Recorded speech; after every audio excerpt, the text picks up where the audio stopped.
Okay, so I'm here with Morgan Prygrocki from the Adobe team, and you guys had announced a partnership with Mo-Sys via Frame.io. Is that correct? That's the correct thing, where it's helping with virtual production.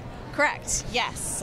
We, at IBC this year, announced a new camera-to-cloud partnership with Mo-Sys NearTime rendering platform. And camera tracking, correct? Well, Mo-Sys is an award-winning manufacturer of robotic systems and camera tracking systems. So this enables a lot of our users that are shooting XR and virtual production shows to be able to take advantage of a Unreal Engine cloud rendering service that Mo-Sys offers. Right, because normally you would have a server farm having to run all of the assets that are on the volume or whatever. And Correct. So this allows you to have much less hardware on set and just have it all happen in the cloud. Yeah, so you know, when it comes down to on-set rendering, a lot of it really depends on like the complexity of the asset. How big is your volume? Are you using one camera? Do you have multiple cameras? All of those factors kind of play into how much render power you actually need. But one of the biggest challenges that a lot of users have is trying to strike that careful balance between achieving real-time playback, right. Which if you don't have real-time playback, then your scene is going to stutter along behind your talent, which immersion is lost. Yeah, like there's a little bit of latency is okay. Like if there's a couple frames here and there, most can work with that. But it's really obvious when you whip pan a camera. If Sure. you whip pan super fast and the scene stutters, that really kind of breaks the whole illusion. Right. So striking that careful balance is always a challenge, but with this new NearTime rendering solution, users are no longer constrained by that.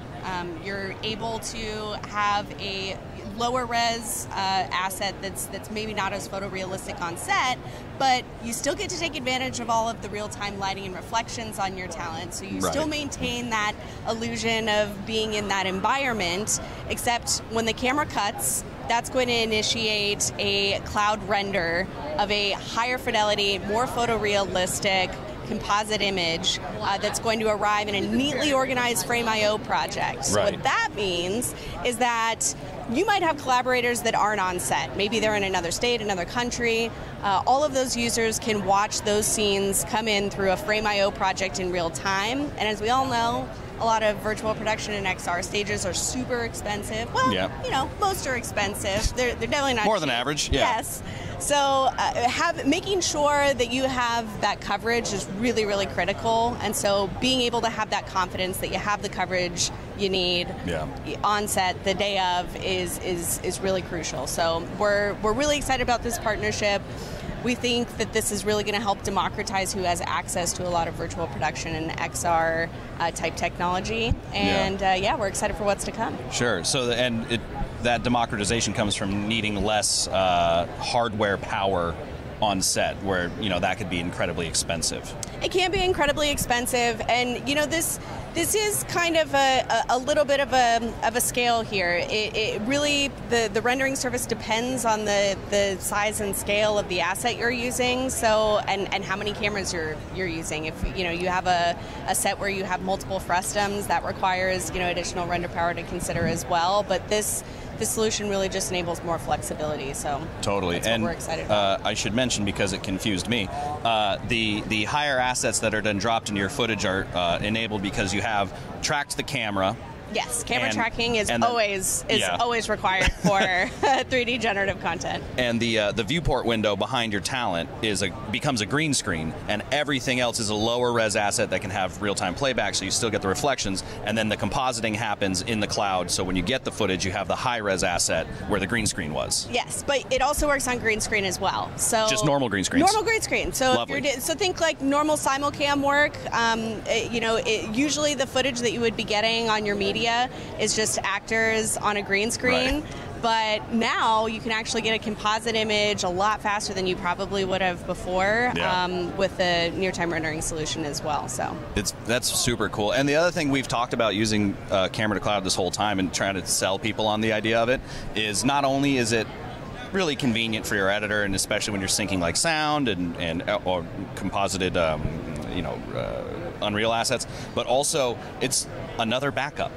Yeah. You filmed it, especially if you're on like the volume or whatever, you have the in-camera, original camera negative, but then your editor has another copy of it.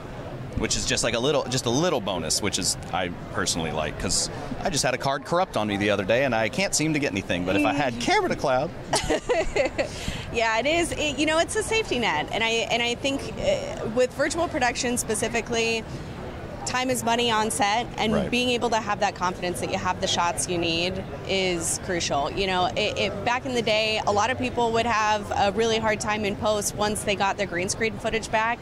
And if I were talking with an alien or an avatar, my line of sight might be like totally different from where that CG character is really supposed to be. And being able to see that quick enough to make an adjustment if you need to, it really makes all the difference. You know, reshoots are very expensive, and we like to say fix it in pre now instead of fix it in post. There's some things that you just can't fix in post, and having that confidence is invaluable. It's definitely something that we've talked about, where it's like it happened when we were doing our Cinegear coverage. We were talking about the Alexa 35, and our editor called me and goes, "Nope, the audio is super peaky. Do that again." And that was within 2 minutes. You know, so we went, "Oh, go back, do it again. All right, cool." Versus getting home 12 hours later and going, "Oh, well."